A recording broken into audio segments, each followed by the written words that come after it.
క్రీస్తునందు ప్రేమగంట సహోదరి సహోదరులారా, ఈ మధ్యాహ్న కాల సమయంలో మీకు వందనాలు తెలియజేసుకుంటున్నాను. నేను వాక్యంగా ఏమి చెప్పను, కానీ 2 మాటలు మీకు చెప్పి ముగిద్దామని నేను అనుకుంటున్నాను. మోషే పెత్తనం చలాయిస్తున్నప్పుడు వినమ్మా, మోషే పెత్తనం చలాయిస్తున్నప్పుడు చిన్నతనంలో ఫరో మొగటం మొత్తాన్ని చంపుతున్నప్పుడు తన అక్కైన వాళ్ళ అక్క పేరు చెప్పండి, తన అక్కైన మిరియాము తన తల్లి పిల్లగాడిని జమ్ము పెట్టే పెట్టి, అమ్మ ఈ జమ్ము పెట్టే ఎక్కడికి వెళ్తుందో వెళ్ళి చూడమన్నప్పుడు మోషేకి కాపలాగా వెళ్ళింది. ఫరో కూతురు మరి ఆ జమ్ము పెట్టెకి అక్కడికి వచ్చి స్నానం చేయడానికి ఆ బిడ్డను తీసుకెళ్ళి ఆ బిడ్డ వారి పిల్లలు తీసినప్పుడు ఎట్లా సౌందర్యంగా ఉన్నది మోషే. ఈ మాటలు నేను ఎందుకు చెబుతున్నానంటే, మనకి ఎవ్వరికీ అధికారం లేదు.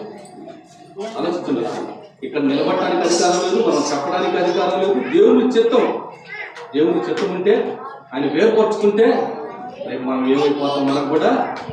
అయితే ఆ మిరియాము చిన్న వయసులోనే ఏం చేసిందంటే, అమ్మ మరి ఈ బిడ్డను సాగటానికి ఒక పని మనిషి కావాలి కదా, మరి పక్కూరులో ఒక పని మనిషి ఉంది, నేను వెళ్ళి ఆమెను తీసుకొని వస్తాను, ఈ బిడ్డను లాలించి పాలించి తెచ్చి నీ దగ్గర వేసుకోవచ్చని చెప్పి పరుగులు గుర్తా వెళ్ళి తన తల్లిని తీసుకొని వెళ్ళింది.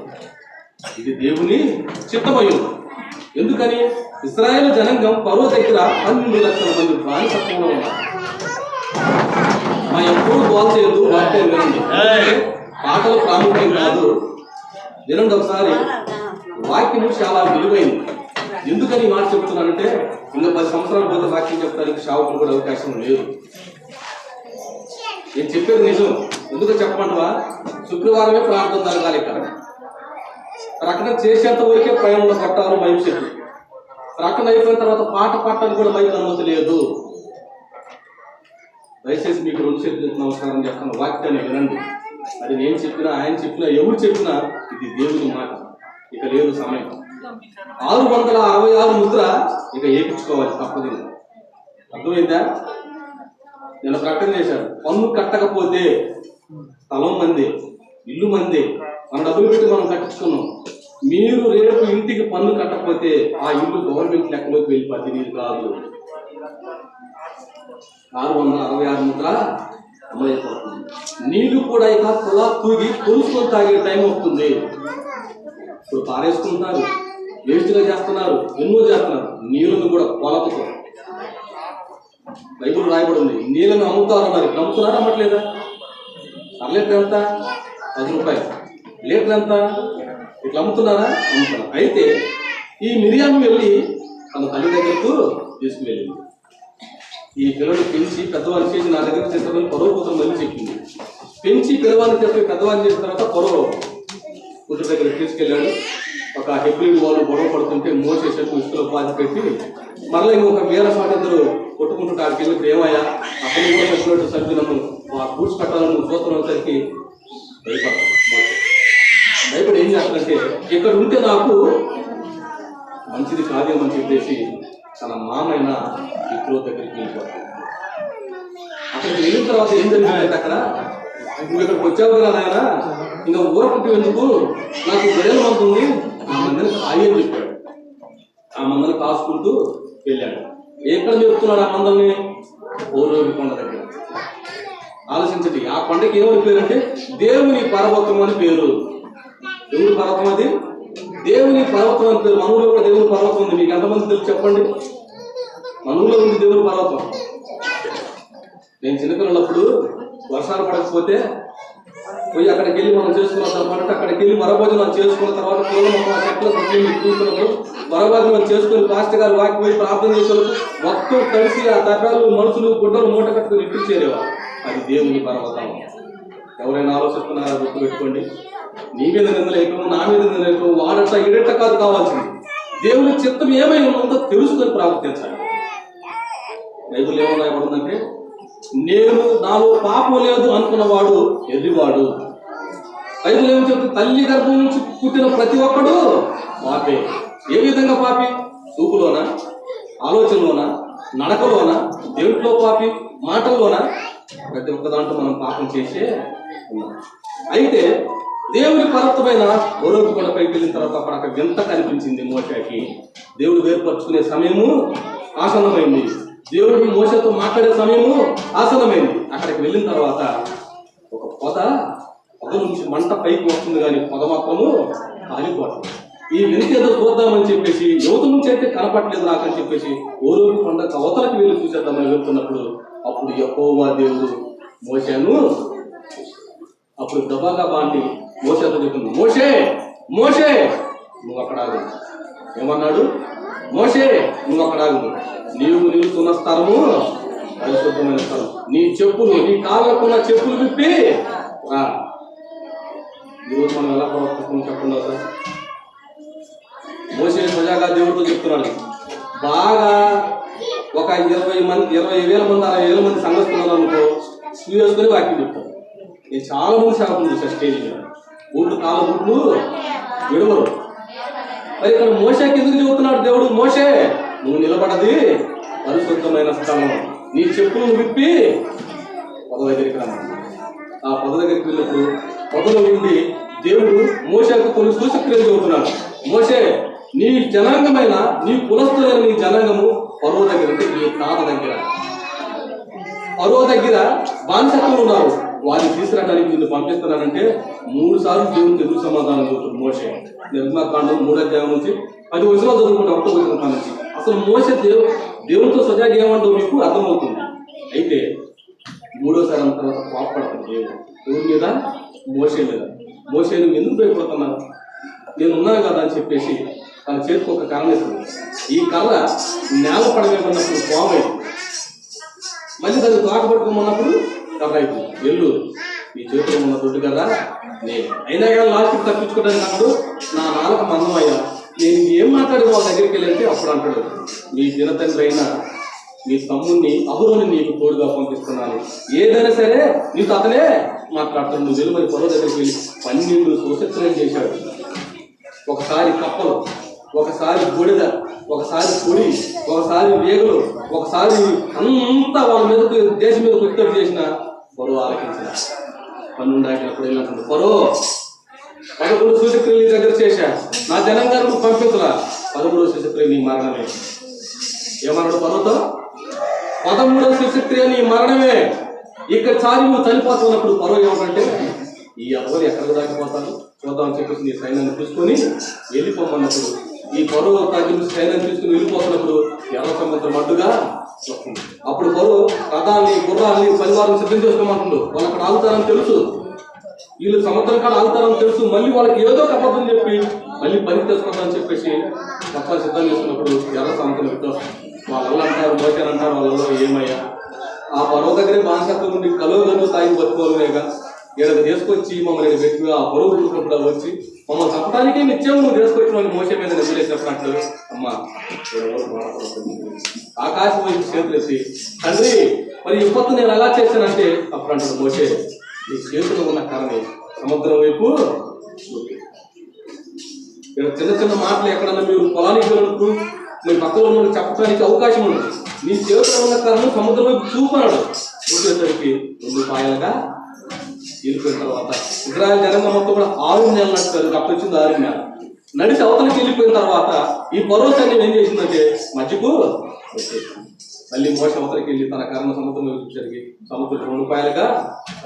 ఇప్పుడు ఎర్ర సముద్రంలో రథాలు గుర్రాలు చక్రాలు మొత్తం ఉన్నాయి. పరిశోధకులు చూశారు, చెప్పారు కూడా.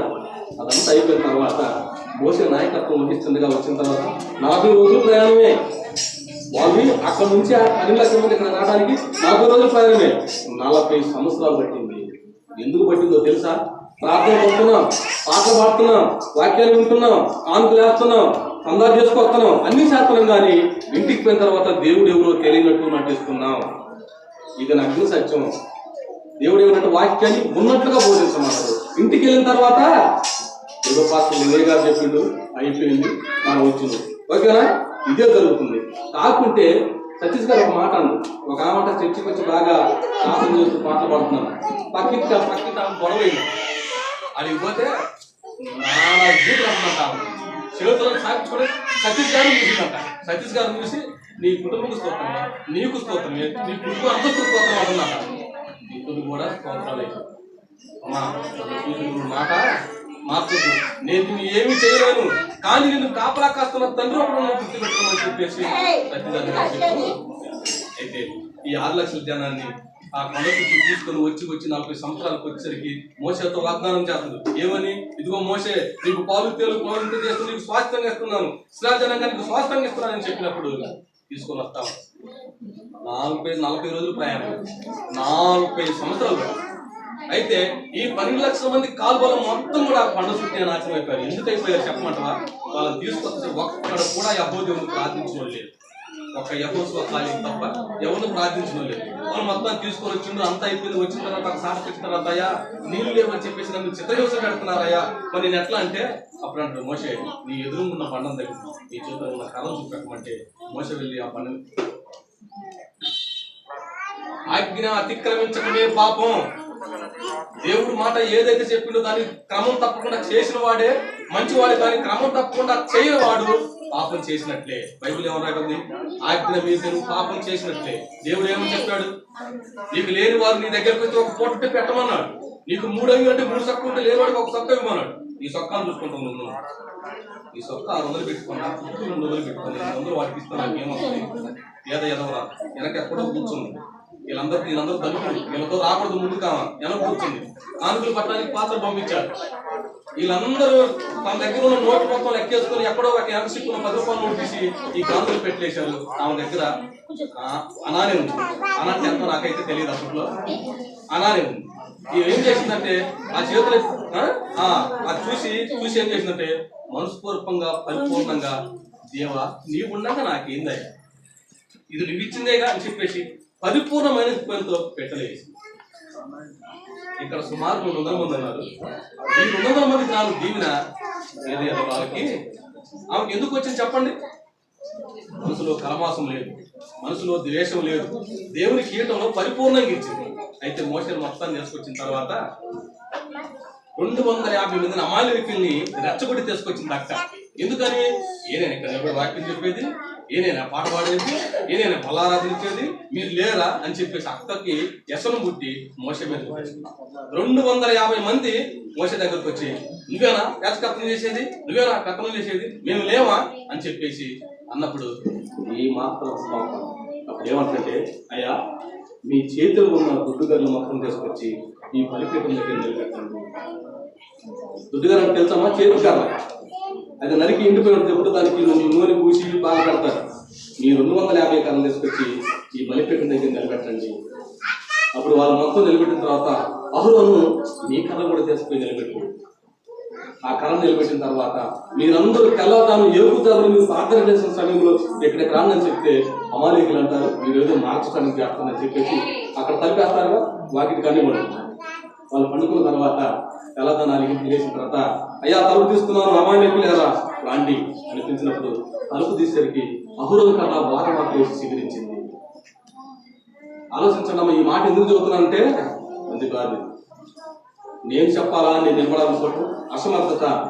దేవుడు నిలబెట్టుకోవాలి, దేవుడు మాట్లాడించాలి. ఈ అహరోను కథ 250 మంది అమాలేకీయుల కథ అప్పుడే ఉండే, కానీ ఈ అహరోను కథ మాత్రం స్వీకరించింది. అప్పుడు అంటయ్యా నా తర్వాత యాజకత్వం నడిపించేవాడు, నీకెవరికి అధికారము లేదు, నా తర్వాత యాజకత్వం వహించిన ఇశ్రాయేలు జనాంగం మీద పెత్తనం చేయాలన్నా ఒక అహరోనుకి మాత్రమే అన్నప్పుడు తమ్ముడి మీద అసూయ పడ్డందుకు దేవుడు చెప్పిస్తే మిరియాముకి కుష్ఠరోగం వచ్చింది. మా వచ్చిందా రాలేదా నేను చెప్తాను కాదు. ఇప్పుడు మీకు సాగు ఎంతమంది చెప్పింటారు కుష్ఠరోగం ఎందుకు వచ్చింది తెలుసా? ఒక దైవజనుడి మీద అసూయతో తీసుకొచ్చి నువ్వు ఏదైనా చెప్పేది, ఏదైనా చేసి మనకు పెత్తనం లేదని చెప్పేసి చేసినప్పుడు అప్పుడు అంటాడు, అమ్మా నువ్వు నిందలేసింది నేను వేరుపరుచుకున్నా మనిషి మీద. అస్వస్థతలు అయిపోయిందిగా. అయిపోయిన తర్వాత పాలస్తీనాను ప్రవహించే దేశానికి యెహోషువ కాలం తప్ప ఎవరు పోలేదు. పాపం తర్వాత మోషేని తీసుకొచ్చి అప్పుడు అంటాడు, మోషే ఇదిగో నీకు ఇస్తానన్న వాగ్దానం దేశం పాలస్తీనాను ప్రవహించే దేశం అంటే అప్పుడు అంటాడు ఈ దేశానికి నువ్వు చూడటమే కానీ ప్రవేశించడానికి వీలు లేదు. అప్పుడు అడుగుతుంది మోషే, అయ్యా ఎందుకని అని అంటే చెప్తుంది మోషే నా ఆజ్ఞ మీద. మరి మోషే అగ్ని మీద అందుకే పాలస్తీనాను ప్రవహిస్తానన్న దేశం అయిపోయినాయి. మనం అబద్ధం ఆడుతున్నాం, వ్యభిచారం చేస్తున్నాం, బొంకుతున్నాం, అలా వాడి దగ్గర పెద్ద ప్లేట్ దొరికింది ఇది కాదంటాం. ఒక వస్తువు దొరికితే మంది కాదంటాం, మీది కాదు మాదంటాం, అబద్ధం అంటాం. మన పరలోక పట్టణం ఉందంటారా? ఆలోచించండి. మోషే వృద్ధాకాలంలోకి వచ్చిన తర్వాత, అంత చేసిన తర్వాత, అయిపోయిన తర్వాత, ఒక రోజు మధ్యాహ్నం పూట మోషేతో దేవుడు మాట్లాడి, మోషే నువ్వు యెహోషువ కొండపైకి రా. యాజకులు మొత్తం కూడా, సేవకులు మొత్తం కూడా, ప్రవక్తలు మొత్తం కూడా అరణ్యంలో ప్రార్థన చేసిన వాళ్ళే. బైబిల్ మొత్తం ఆది కాండము ప్రకటన గ్రంథం నుంచి మీకు ఎవరికి చదువుకోండి. అరణ్యంలోనే ఈ మోషే 7 పర్వతం మీద దాటించాడు. మోషే లాస్ట్కి మోషే నువ్వు యెహోషువ కొండపైకి రా అన్నప్పుడు మోషే దేనికి ప్రభు అంటే, మోషే ఇవాళ నువ్వు మరణిస్తున్నావు. మనకు మరణం తెలిస్తే, అయ్యా నా కుమారుడు అక్కడ జాబ్ చేస్తున్నాయా, నా కుమార్తె ఇక్కడ జాబ్ చేస్తున్నాయా, మొత్తం రాండయ్యా, రేపు మధ్యాహ్నం నేను చనిపోతున్నాను అని మోషే ఎవరితో చెప్పారు. యెహోషువ కొండపైకి వెళ్ళిన తర్వాత మోషేతో దేవుడు మాట్లాడుతూ మోషే ప్రాణాన్ని తీసుకున్న తర్వాత దేవుడు ఆజ్ఞాపిస్తే దేవదూతలు దిగి వచ్చి, ఆ పర్వతం మీదకి దేవదూతలు దిగి వచ్చి, యెహోషువ పర్వతం మీదకి దేవదూతలు దిగి వచ్చి మోషేని సొజాగా వాళ్ళని పట్టుకొని ఏద వస్త్రం వచ్చి పాతి పెట్టారు. ఇప్పుడు మోషే సమాధి ఎక్కడ ఉందో ఎవరికి తెలియదు. ఎందుకనంటే మోషే అడుగుంటాడేమో, అయ్యా నా సమాధి మాత్రం కనిపించొద్దు, ఒకవేళ కనిపిస్తే నా సమాధిని పూజ చేస్తారేమో, కానీ ఈ ఘనత మహిమ నీకే చెందాలి, నాకు చెందకూడదని చెప్పుకుంటొచ్చాము మోషే. అయితే ఆ యెహోషువ కొండ మీద మోషే మరణం ఉంది, కానీ ఆ స్థలంలో ఎక్కడ మా పాతి పెట్టింది మాత్రం ఎవరికి తెలియదు. ఈ మరణం ఎలా తెలిసిందంటే అహోరాత్రులు, ప్రభువా నీ మాట ప్రకారం నడిచాడు కదా, మరి నీ సిద్ధాంతాలుగా నడిచాడు కదా, మరి మోషే మాకు ఎక్కడయ్యా అడిగినప్పుడు మరణ స్థలం చూపిస్తా కానీ పాతి పెట్టిన స్థలాన్ని మాత్రం నేను చూపెట్టాను. రాత్రి టీవీ 9 11కి పెట్టాను. మానవులు కూడా గుడాల పండగకి వెళ్ళింది, నాకు నిద్ర పట్టక పెడితే 24 లక్షల మంది వచ్చారంట. గుడారాల పండగకి 24 లక్షల మంది వచ్చారంట. 24 లక్షల మంది పట్టడానికి గోరంట్లో స్థలం లేకపోతే దాని గురించి అబ్రహాం అన్న ప్రార్థన చేస్తే లెమెల్ అనే ప్రాంతంలో ఒకే రైతు 150 ఎకరం పొలం ఇచ్చారు. ఒకే ఒక్క రైతు 150 ఎకరం పొలము ఈ వర్షం మందిరానికి అంటే ఊరికే ఇవ్వాలి. ఆడ 10 లక్షలు ఉందనుకో 5 లక్షలు తీసుకోండి, 20 లక్షలు ఉందనుకో 10 లక్షలు, 150 ఎకరం పొలం ఇస్తే 150 ఎకరం పొలంలో గుడారాలు వేస్తే రాత్రికి 24 లక్షల మంది వచ్చారు. 24 లక్షల మంది రాత్రి గుడారాల పండుగలో ఉన్నారు. ఒకసారి అది మనమైతే ఒక హరికథ, ఒక సినిమా చూస్తున్నానంటే ముందే విషయాలు తోడుకుంటాం, ముందే పాత్రలు తోడుకుంటాం, ముందే నీళ్ళుగా పెట్టి నీళ్ళు తోడతాం, పిల్లలకి నీళ్ళు తోడతాం. ఎందుకంటే ఫస్ట్ కానీ చూడాలనుకుంటాం. కానీ ప్రార్థన అంటే పాస్టర్ గారు ప్రార్థన చేసి పాడుతుంటే వాక్యం టైంకి మాత్రము ఇది మాత్రం తప్పు. ఎందుకో చెప్పమంటావా? ప్రార్థన పెట్టిన సమయానికి మనం ఇక్కడ ఉండాలి. ఎవరైతే ఉన్నతమైన స్థాయిగా దేవుడికి పరిపూర్ణంగా ముందు వస్తారో వాళ్ళకి దేవుని తప్పకుండా ఉంటాయి. దేవుడు ఏమంటుందంటే, నీ ఉద్యోగం చేసే కాదు నీ పని వాళ్ళు నీ మీద నోరు జారొచ్చాము, నువ్వు పనిచేసే కాలంలో నీ దగ్గర వాళ్ళు నోరు జారొచ్చాము, కానీ నువ్వు నోరు మాత్రము జారు. ఎందుకో తెలుసా? నువ్వు నా పక్షులు వాళ్ళకి ఎలా చెప్పాలో నేను చెప్తాను. నీ పచ్చిన విద్యమాటానికి నేనున్నాను, కానీ నువ్వు నోరు మాత్రము ఆరేసుకోకని దేవుడు మనకు చదివిస్తున్నాడు. అయితే మోసే జీవితం చూస్తే మనకి ఎలాగుంది ఆలోచించండి సార్. ఈ మోసే జీవితం మనం చూసుకొని మోసలాగా ఉండాలనుకుంటే మనం చాలా ధనులు. నిత్య ప్రార్థన చేసుకుంటున్నారా? నేను ఎప్పుడైనా మీ దగ్గరికి ఇక్కడికి ఏదన్నా దేవుడి మాటలు చెప్పడానికి వచ్చినప్పుడు మీకు ఇదే మాట చెప్తాను. ఒకవేళ మనలో పాపం ఉండొచ్చు, మనలో అబద్ధం ఉండొచ్చు, మనలో ద్రోహం ఉండొచ్చు, మనలో క్రోధం ఉండొచ్చు, మనలో అసూయ ఉండొచ్చు, మనలో పగ ఉండొచ్చు, కానీ ప్రార్థన మాత్రము విడిచిపెట్టకూడదు. ఎందుకో తెలుసా? ప్రార్థనము నీకు ఒక ఆయింట్మెంట్ లాంటిది. ఒక పుండు పూసెక్కింది పుండు తగ్గుకుంటూ వస్తుంది. ఒకవేళ నీలో పాపం ఉంటే ప్రార్థన చేస్తుంటే నీలో పాపం తగ్గిపోతూ ఉంటుంది. దాని జోలిగా వెళ్ళదు. కనుక నా ప్రేమేటువంటి సహోదరులారా, ఈ మధ్యాహ్న కాలక్రమంలో మోషే గురించి మనం మాట్లాడుకున్నాం, మరి అహరోను గురించి మనం మాట్లాడుకున్నాం, అమాలేకుల గురించి మనం మాట్లాడుకున్నాం. వీళ్ళంతా ఆ రోజు దేవుని చిత్తానంగా నడిచారు కాబట్టి ఇవాళ ఈ బైబిల్ గ్రంథంలో లెక్కించబడింది. నీవు నేను కూడా పరిపూర్ణంగా దేవునికి ఇష్టానుసారంగా దేవుడి ప్రకారం నడిచిందనుకో, ఇక్కడ మరణించిన తర్వాత ఇంకా మరణం లేదనుకుంటున్నారా? మీ పొలంలో ఉన్న ప్రయోజనం సువార్త చెప్తున్నారా? మీ ఓర్పుకునే కాదు, సువార్త చెప్పాలి. నిన్న చర్చిలో ఈ విధంగా జరిగింది, మరి లింగయ్య పాస్టర్ గారు ఈ విధంగా చెప్పాడు, లేకపోతే బాలమణి ఈ విధంగా చెప్పాడని చెప్పేసి నువ్వు సువార్త చెప్పాలి. కానీ సువార్త చెప్పరు. నన్ను ఏమనుకున్నా మీకు బాధ లేదు, సువార్త మాత్రం చెప్పాలి. మా యేసు ప్రభు రాక సమీపమైంది, శుక్రవారం పెట్టాలి ప్రార్థన. అది కూడా పాస్టర్ గారికి పెద్ద గారికి చెప్పాలి. మీకు ఇప్పుడు ఏమైనా చెప్పగలుగుతాయి చెప్తున్నా అయిపోయింది, చెప్పలేదుగా. కనుక 666 ముద్ర వస్తుంది. ఎవరికైతే 666 ముద్ర ఉంటుందో బ్యాంకులో డబ్బులు వేసుకోవడానికైనా, డబ్బులు తీసుకోవడానికైనా, దేశం దగ్గరికి వెళ్ళి బియ్యం తీసుకోవడానికైనా, మళ్ళీ ఏ పని చేయడానికైనా 666 ముద్ర ఉంటేనే అప్పుడు బయటపడతాడు నిజమైన సావుకుడు ఎవడో, నిజమైన విశ్వాసం ఎవడో, నిజమైన దేవుని పెట్టేవాడు. అప్పుడు బయటపడతాడు. నాకు వద్దయ్యా, నాకే 665 ముద్ర. కానీ ఒకవేళ నువ్వు 666 ముద్ర వేయించుకోకపోతే ఈ లోకంలో శ్రమ పడవచ్చు, ఈ లోకంలో వాళ్ళు చిత్రహింసలు పెట్టవచ్చు, ఈ లోకంలో నీకు అన్నం నీళ్ళు లేకుండా చేయొచ్చు. కానీ బక్కలోమని పేతురు గారిని సిలివేసేటప్పుడు అంటాయా, నేనంతటా వాణ్ణి కాదయ్యా, ఆయనలాగా మాత్రం నన్ను వేయొద్దయ్యా, నన్ను తల్ల కిందలుగా సిలివేయండి. బతికులు ఆడుకుంటాడు వాళ్ళని, నిన్ను ఎప్పుడేస్తాం అంటారు. వద్దయ్యా, ఆయనలాగా నన్ను వేయొద్దంటే మోస పేతుర్ని కళ్ళ కిందలుగా. ఇక్కడ శ్రమ నుండి కానీ దేవుని దగ్గర పరలోక పట్టణం ఉండు. భక్తలోమైన బ్రతుకున్నానే తాట తీశారు, బతుకుండగానే ఇక్కడ పోసి కుందరికి తోలు మొత్తం వచ్చేసి ఆయన గారి ప్రాణం బాల భక్తలోమై ప్రాణం బాగుతే ముద్దు మీద పెట్టి శిరశాతం చేశారు, కత్తితో తలను నరికేశారు. మనకుంది అది లేదుగా. రేపు 666 ముద్ర ఇదే. 666 ముద్ర వచ్చిన తర్వాత ప్రకటన గ్రంథం నెరవేరబోతుంది. నీకు ఆహారం లేదు, నీళ్లు లేవు, పానీయం లేదు, నీ మలము తినాలి. నీవు టాయిలెట్కి వెళ్ళి కూర్చుని నువ్వు తినాలి, ఆకలి తట్టుకోలేక. ఆ సమయం వచ్చిన దాకా మాత్రం ఉండదు. ఒకవేళ ఇప్పుడు పాపాలు చేస్తాం, పాపాలు ఉన్నవేమో, పాపం చేస్తున్నావేమో, ఈ మధ్యాహ్న కాల సమయంలో తీర్మానం చేస్తున్నాం. ఇక్కడ నువ్వు సుఖంగా ఉండొచ్చు, కానీ దేవుని నువ్వు సుఖంగా లేకపోతే అక్కడ కఠినమైన శిక్ష ఉంది నీకు. అక్కడ ఆ శిక్ష తప్పించుకోవాలంటే నీ ఆత్మను మార్చు. నీ ఆత్మను మార్చుకోలేకపోతే ఆ కఠినమైన శిక్షలో అగ్ని ఆరదు, ఆత్మ సావదని చెప్పేసి బైబిల్ కొంతమంది అంటున్నారు. ఎవడెళ్ళి చూసొచ్చింది? అక్కడ పరలోకం ఉందని, ఇక్కడ అగ్నిగుండం ఉంది, ఇలా చూసొచ్చారంటారు. కానీ వేదరాజుల గురించి బైబిల్ రాయడం ఆలోచిస్తున్నారు. నా ప్రేమ సహోదరి సహోదరుల, నీవు నేను కూడా దేవుని ఇష్టానుసారం ప్రకారం నడుద్దామండి. దేవుడు ఏమి చెప్పిండు అదే చేద్దామండి, కానీ మన ఇష్టానుసారం మాత్రము వద్దు. కనుక దేవుడు ఈ చిన్న మాటలను దీవించిన కాక ప్రార్థన చేసుకుందామండి. కళ్ళు మూసుకోండి. మహోన్నతుడా, జీవాధిపతి, నీకు స్తోత్రములు నాయన. మరణమును జయించిన తండ్రి, నీకు కృతజ్ఞతాస్తుతులు చెల్లించుకుంటున్నాం. ఈ మధ్యాహ్న కార్యక్రమంలో ప్రభు ఈ అవకాశాన్ని, ఈ భాగ్యాన్ని నాకు ఇచ్చినందుకు నీకు వెళ్ళలేని వందనములు చెల్లించుకుంటున్నాం రాజా. ఈ చిత్తంలో ఉంటేనే ప్రభు ఈ హక్కును నాకు ఇవ్వండి, ఈ అధికారాన్ని నాకు ఇవ్వండి ప్రభు. నీకు వందనము అయ్యా. ఇష్టానుసారంలో లేకపోతే నా ప్రభు నాకు అవసరం లేదు ప్రభు. ఇదిగో నా ఫ్రెండ్ తాతాను సంబంధంగా జీవించటకు మాకు ఇష్టం లేదు ప్రభు. అయ్యా, నీ దేవదూతల ఉండటకు ప్రభు, మేము బతుకుటకు నీ ఇష్టానుసారంగా నడిపించటకు మమ్మల్ని వేరుపరచుకోండి ప్రభు. నీకు వందనము అయ్యా. ఇప్పుడు దాకా నీ బిడ్డల వాక్యాన్ని విన్నారు ప్రభు. మోసే జీవితం గురించి ప్రభు మీరు బోధించారు ప్రభు వాళ్ళకి.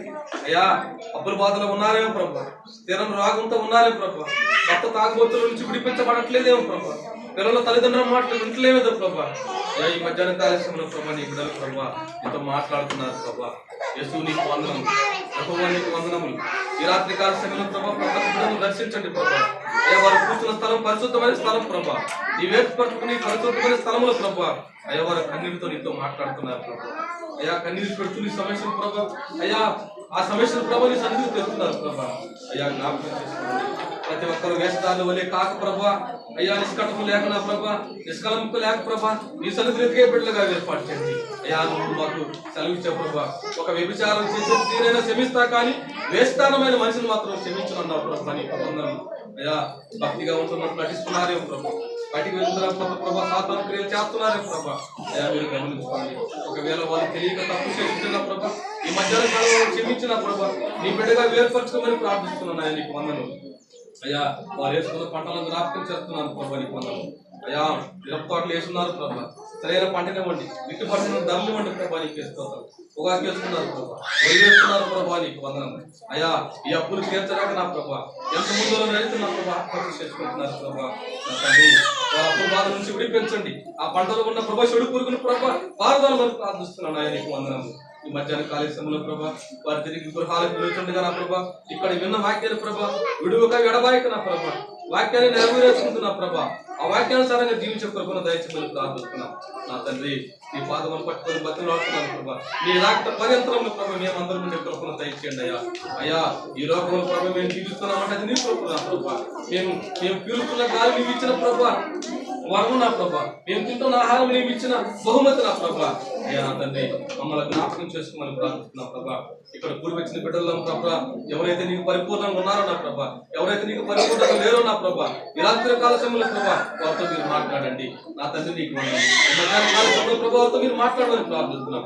ఈ మధ్యాహ్న కాల సమయంలో ప్రభా ఈ దేవులు మా పైన మెండుగా కుమ్మరించమని మా రక్షకుడైన యేసు క్రీస్తు నామమున అడిగి వేడుకొనుచున్నాము తండ్రి. ఆమేన్.